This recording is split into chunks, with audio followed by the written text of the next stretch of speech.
All right, well, we've reached the final lecture in our series, and I am going to put up a supplementary lecture after we meet in class for the midterm review, but it's not related to this lecture series, just kind of a general review.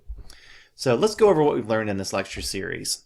First of all, focus groups are a wonderful tool for gathering quick information or for generating ideas, but they're not well suited to gathering deep or nuanced information. Again, in-depth interviews, ethnography, and observational research are all much better if you're looking for deep data. Focus groups are really good for getting something quick. And as a result, focus groups are often kind of related to being the fast food of research. They should be used sparingly, and they usually aren't the best option available. And that metaphor is not mine, but I think it's a very apt one. The idea that they're quick, they're easy, they're kind of greasy. They're not that good for you. So don't consume them all the time. Make them part of a more varied research diet. Effective focus groups need to be recruited with care and moderated by someone who has a strong understanding of group dynamics.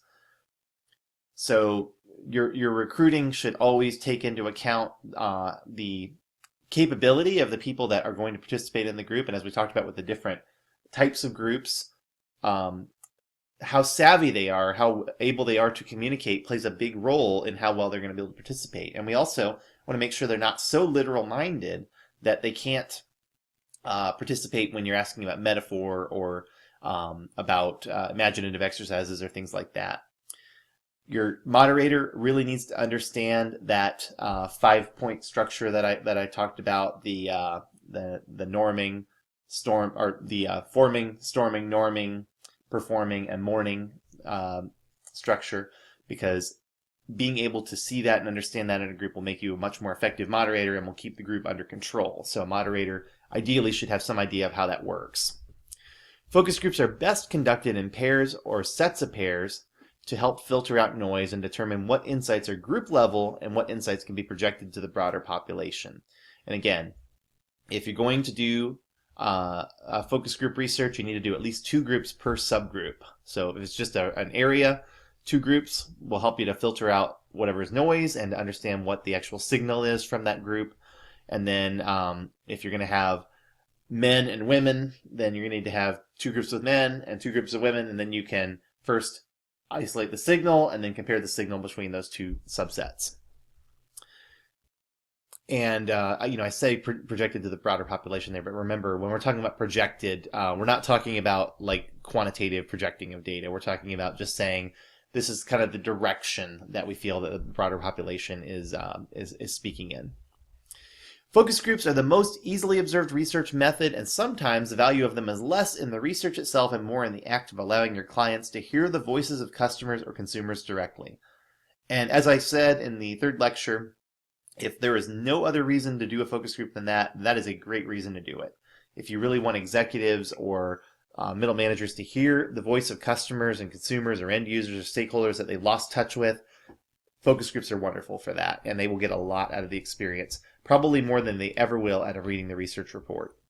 Okay, so let me tell you the rest of my story about my focus group experience that I had, where I was observing focus groups that were conducted with people who had been through the natal intensive care unit, or the NICU, at a hospital.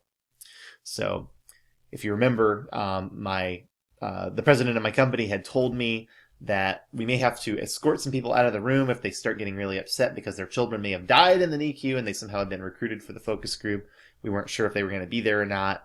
It was a very tense situation. So I sat down in a room full of observers and said, "Hello, everyone."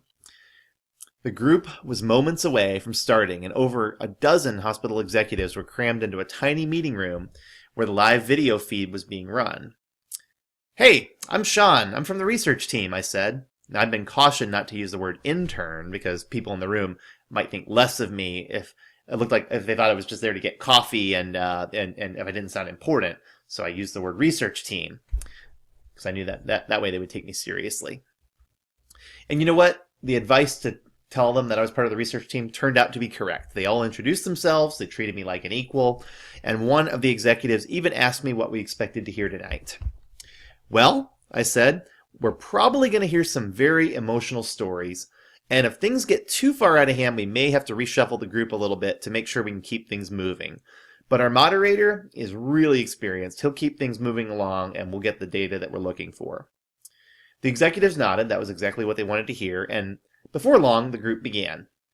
9 people had shown up and they all started introducing themselves and telling their stories.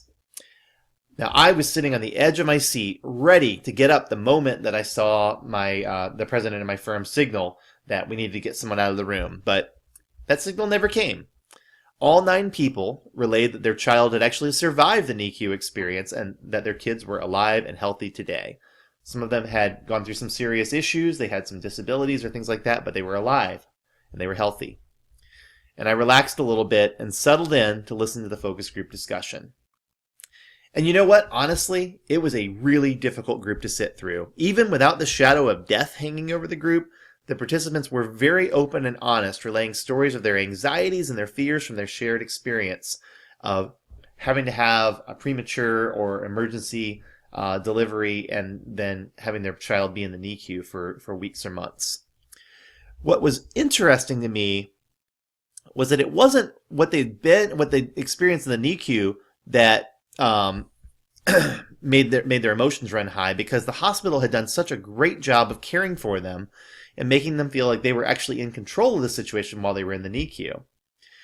No, it was actually when they'd been discharged from the NICU, turned loose into the world with a new baby that they'd been fighting to save for all these weeks or months.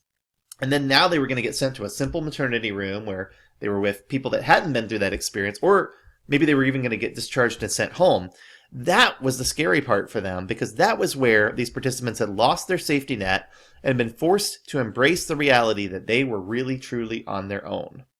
The NICU had been a difficult part of their experience, but it had also kept them from the worry and anxiety that comes with simply being new parents. And believe me, having been through it a couple of times myself since this, it is scary enough without having to go through all that. Once these people were discharged, all of these emotions were still there, waiting to be experienced. To the executives in the back room, this was actually really big news. They had never thought about things this way, and they chatted quietly and excitedly about what they were learning. When the first group was finished, I made my way to the exit, handed out the incentives to the participants, let out a sigh of relief, not only that the group had gone well, but that I no longer had $1,000 sitting in my suit pocket. It's a lot of pressure for an intern. Our company president walked over to me, gave me a sly smile, and handed me 12 more envelopes. "Well, that went well. Are you ready for the next one?" he said. And I nodded as I saw the first 2 participants of the next group make their way into the room. My anxiety about what was to come had returned, but this time I felt a little better knowing that this exercise was at least worthwhile. And with that said, thanks for listening to our discussion on focus groups. I hope that you have learned quite a bit from what we've talked about here. In our next lecture series, we're going to talk about how to analyze qualitative data. And it's going to be a little bit more technical because we're going to be talking about categorization and coding. We're going to be talking about some different tools that you can use.